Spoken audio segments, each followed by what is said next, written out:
รู้เพราะอะไรมีเหตุผลใดทำไมถึงชอบเราให้เธอลองมองกลับไปรักได้ไหมทั้งที่เธอมีเขา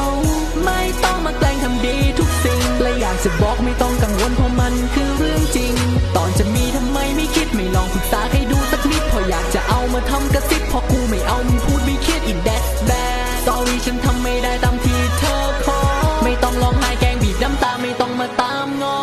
โอเคไม่เป็นไรไม่ต้องมาตามง้อเคยเป็นคนธรรมดาที่เธอนั้นตามล้อเมื่อก่อนนั้นคิดว่าเธอน่ะกินอะไรช่างงามเนาะเพิ่งรู้วันนี้มันทำหัวใจฉันแทบทนท้อเธอกินผู้ชายเป็นอาหารไม่เว้นพวกเดียวกัน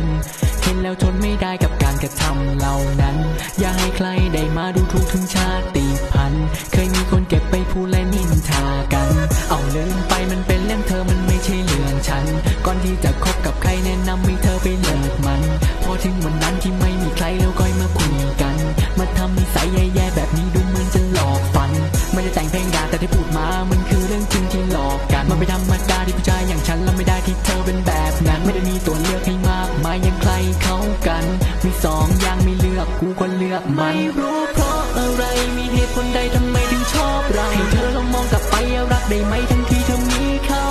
ไม่ต้องมาแกล้งทำดีทุกสิ่งและอยากจะบอกไม่ต้องกังวลเพราะมันคือเรื่องจริงตอนจะมีทำไมไม่คิดไม่ลองศึกษาให้ดูสักนิดพออยากจะเอามาทำกระซิบพอกูไม่เอามึงพูดไม่คิดอีกแดดแบดสอรี่ฉันทำไม่ได้ตามที่เธอขอไม่ต้องร้องไห้แกล้งบีบน้ำตาไม่ต้องมาตามง้อคำที่เธอพูดมาจะมีสักกี่คำที่จริงใจจะไม่เสียเวลาที่ทนฟังคำพูดที่มันไม่จริงใจแค่อยากจะถามว่าข้างในหัวใจเธอทำด้วยอะไรกับการกระทำที่เด่นชัดไม่รู้เธออายบ้างไหมจะมีสักกี่คนที่คิดแบบฉันต่อให้ใครเขาทำดีจะมีสักกี่คนที่คิดแบบนั้นถึงแม้ว่ามันไม่ดีจะมีสักกี่คนที่รู้ว่ารักมันไม่ใช่เรื่องแค่นี้จะมีสักกี่คนที่มองตาแล้วบอกรักทันทีก็เธอน่ารักก็เธอน่ารักก็เธอน่ารักก็ใช่สิ่งฉันพูดว่ารักจะพูดว่ารักจะพูดว่ารักแต่แฟนมีบอกตัวเองว่าจะไม่ทำอะไรที่มากกว่านี้อะไรที่มากเกินเลย oh baby I'm sorry ท่องไว้จำไว้ขึ้นใจว่ามีแฟน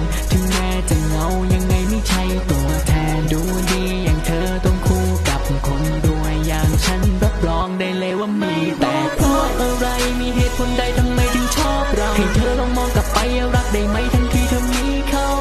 ไม่ต้องมาแกล้งทำดีทุกสิ่งและอยากจะบอกไม่ต้องกังวลเพราะมันคือเรื่องจริงตอนจะมีทำไมไม่คิดไม่ลองศึกษาให้ดูสักนิดพออยากจะเอามาทำกระซิบพอกูไม่เอามึงพูดไม่คิดอีกแดดแบดสอรี่ฉันทำไม่ได้ตามที่เธอขอไม่ต้องร้องไห้แกล้งบีบน้ำตาไม่ต้องมาตามจะรักใคร